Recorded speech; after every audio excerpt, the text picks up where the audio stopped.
We know 100% it was him. I just feel like he got off too easy. I think he should have suffered like Teresa and my sister did.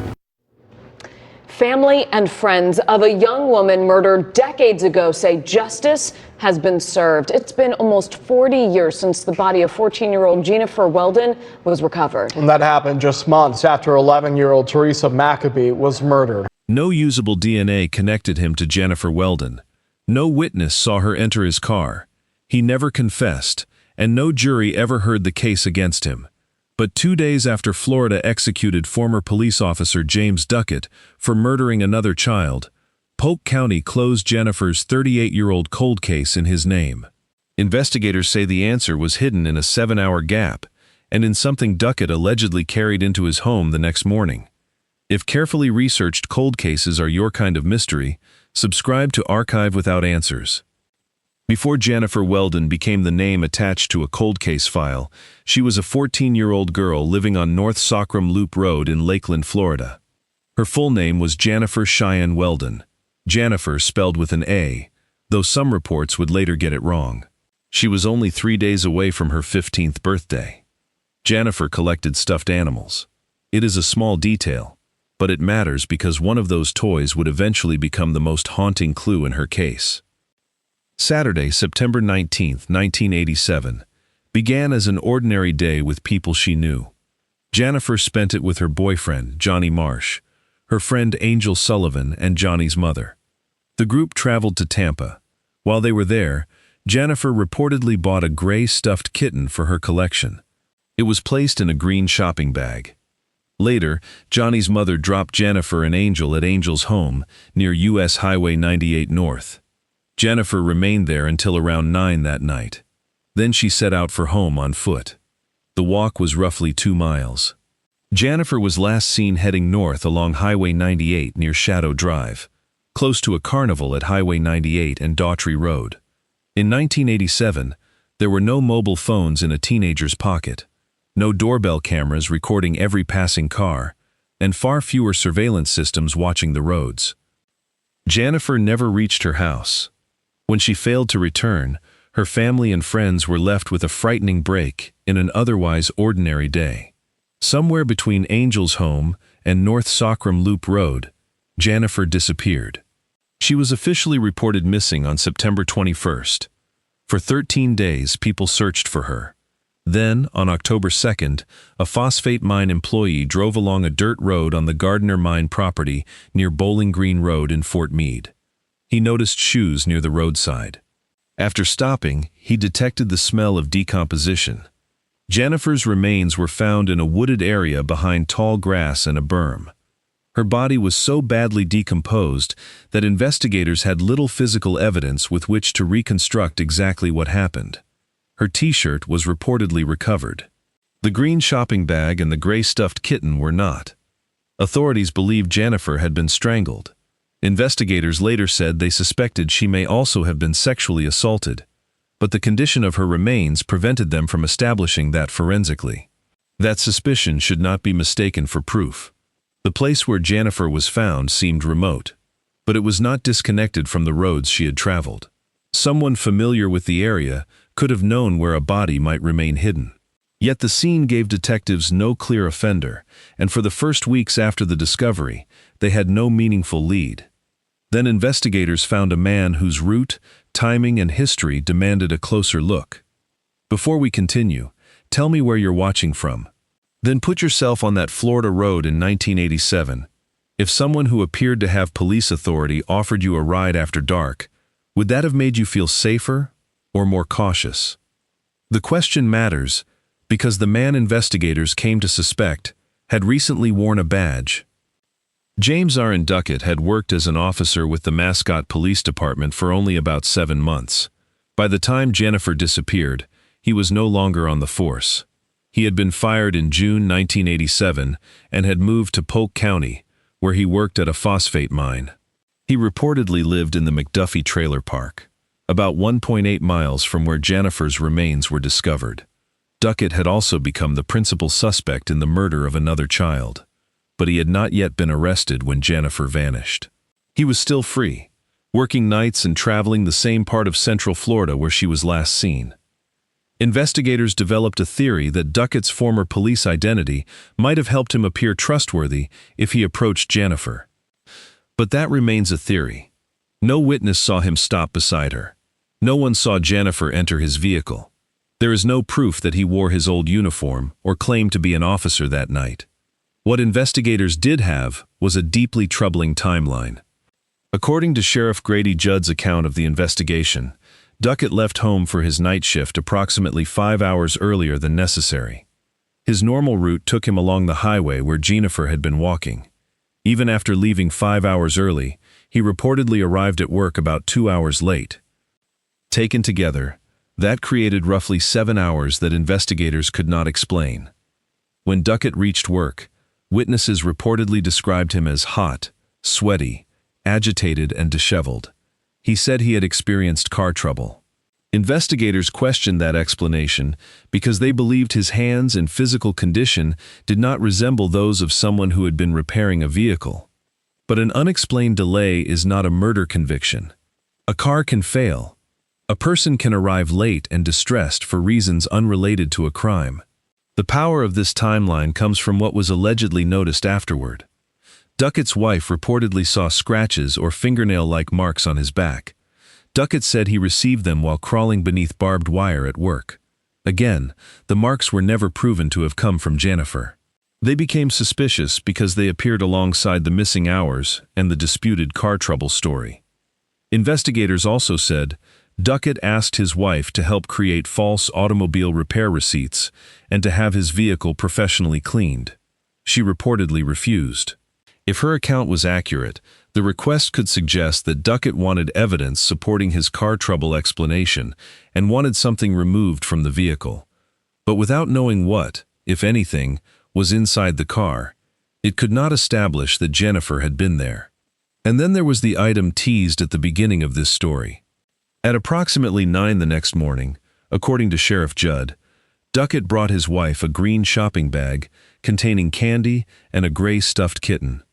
She reportedly questioned why he had brought home a single stuffed toy for their 2 children. The toy and bag were eventually discarded. Years later, detectives confirmed that the Tampa store Jeanifer visited sold stuffed kittens and used green shopping bags. Jeanifer's own bag and kitten had vanished with her and were not found beside her body. It is difficult to hear those details together without feeling the force of the connection. A girl buys a gray stuffed kitten in a green bag. She disappears that night. The next morning, a man who traveled the road she was walking allegedly arrives home with a gray stuffed kitten in a green bag. But the clue has a serious weakness. Police never recovered Duckett's bag or toy. There was no photograph, receipt, serial number, DNA test, or forensic comparison. Investigators could not prove that the object remembered by Duckett's wife was the same object Jeanifer bought. The connection rests on her recollection. Imagine you were reviewing this case as a juror. You have Duckett's unexplained 7-hour window, his route, the scratches, the questionable car repair story, and his wife's account of a bag and stuffed kitten matching Jeanifer's missing belongings. But you have no usable DNA, no eyewitness to an abduction, no confession, and no recovered toy. Would that be enough for you to convict him, or even to close the case in his name? Why? That question becomes harder when we examine why Duckett was no longer a police officer, and why the state of Florida eventually executed him. 4 months before Jeanifer's murder, 11-year-old Teresa Maccabee left her home in Mascot to buy a pencil from a nearby convenience store. James Duckett was the only Mascot officer on patrol that night. According to the evidence later summarized by the Florida Supreme Court, Duckett entered the store and asked the clerk for Teresa's name and age. Witnesses saw Teresa standing near his patrol car. A teenage boy and his uncle testified that Duckett placed her in the front passenger seat. That was the last place she was seen alive. When Teresa's mother began searching, she was told that the officer might have taken her daughter to the police station. She drove around but could not find the patrol car. She eventually tried to report Teresa missing, and the Mascot officer who met her to take that report was Duckett himself. Teresa's body was found the following morning in a lake less than a mile from the store. Medical evidence established that she had been sexually assaulted, strangled, and drowned. The case against Duckett was circumstantial, but it contained several physical links. Investigators found unusual tire impressions at the lake. The tracks were consistent with Goodyear mud and snow tires fitted to Mascot's police cars, tires so uncommon in that area that the local dealer had received 2 sets by mistake and installed them on the department's 2 vehicles. Teresa's fingerprints and Duckett's were also found together on the hood of his patrol car. Teresa's prints indicated that she had been sitting backward on the hood and moving herself farther onto it. Duckett denied seeing her sit there, though he later said it was possible she had done so. Investigators also identified a gap in his radio activity. And at trial, an FBI analyst testified that a pubic hair found in Teresa's underwear had a high probability of belonging to Duckett. Other experts had not been able to reach that conclusion. 2 young women testified that Duckett had previously picked them up while on duty and made unwanted sexual advances.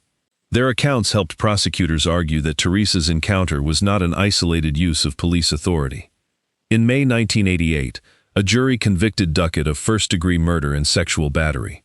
The jury recommended death by a vote of 8-4, and the judge imposed the death sentence. The Florida Supreme Court affirmed the convictions in 1990. That conviction matters when assessing Jeanifer's case. It demonstrates that Duckett had been found guilty of using the circumstances surrounding his police work in the murder of another young girl during the same year. But it does not automatically prove that he murdered Jeanifer. A conviction in one case cannot replace evidence in another. There were also weaknesses and later controversies in Teresa's case. No blood or debris from the lake scene was found in Duckett's patrol car, and evidence indicated he appeared clean later that night. The FBI hair comparison testimony was challenged in later litigation after serious questions were raised about the analyst's work and the scientific limits of microscopic hair comparison. One witness recanted parts of her testimony and later pulled back from portions of that recantation. The courts considered repeated challenges to the conviction and denied relief. Duckett continued to maintain his innocence. Those disputes returned with new urgency in 2026, when Florida scheduled his execution. A court allowed DNA testing on biological evidence from Teresa's case, and the Florida Supreme Court temporarily stayed the execution while that work was completed. The results were inconclusive. They did not identify Duckett, but they did not exclude or exonerate him either. His attorneys sought further review, arguing that unresolved material in the testing process left serious questions. The Florida Supreme Court rejected the remaining claims and lifted the stay. That DNA fight involved Teresa's case, not Jeanifer's. Jeanifer's clothing had been submitted for testing many times as technology improved. Investigators sent more than 10 items to laboratories, but no usable DNA profile was recovered. Jeanifer's case therefore remained where it had always been. A powerful circumstantial theory with no confession, no direct witness, and no forensic evidence connecting her to Duckett's vehicle. Polk County investigators considered another prosecution. Sheriff Judd later said they decided against it because Duckett was already under a death sentence for Teresa's murder, and a second trial could complicate or delay that execution. That decision can be viewed in 2 very different ways. If investigators were convinced, and Duckett was already condemned, another trial might have consumed years, forced 2 families through more testimony, and changed no practical outcome. But the opposite argument is just as serious. Because there was no trial, the evidence in Jeanifer's case was never tested by cross-examination, and Duckett's defense never had to answer the state's theory before a jury. Was prosecution avoided because the evidence was too weak? Or because officials believed another conviction would add nothing to the punishment already waiting for him? Those are not the same explanation, and the absence of a trial means the public cannot examine a verdict. On July 28, 2026, Florida executed 68-year-old James Duckett by lethal injection at Florida State Prison. He was pronounced dead at 1:19 that afternoon. He declined to make a final statement. Teresa's family permitted Jeanifer's sisters and close friend to attend. Jeanifer's family said the execution occurred on what would have been her late mother's birthday. For them, the moment carried a meaning that no court record can measure. Jeanifer's younger sister, Hope Lamansa, had been born after the murder and grew up knowing Jeanifer through memories preserved by others. Her sister Amy and her friend Mindy Oakley had carried the loss for nearly 4 decades. Investigators offered Duckett one final opportunity to speak about Jeanifer before his execution. He refused. Whatever he knew died with him. 2 days later, Sheriff Grady Judd publicly named Duckett as Jeanifer's killer. Polk County classified the case as exceptionally cleared due to the death of the offender. That phrase matters. Under FBI standards, exceptional clearance is not a conviction. It means an agency believes it has identified the offender, developed enough evidence to support arrest and prosecution, knows where that offender is, and faces a circumstance outside law enforcement's control that prevents prosecution. Death is one of those circumstances. So, in the official records, Jeanifer's cold case is closed. But closed does not mean that a judge ruled on the evidence or that a jury found guilt beyond a reasonable doubt. It records the conclusion of the investigating agency. Polk County says its detectives spent tens of thousands of hours on the case and never found evidence pointing to another offender.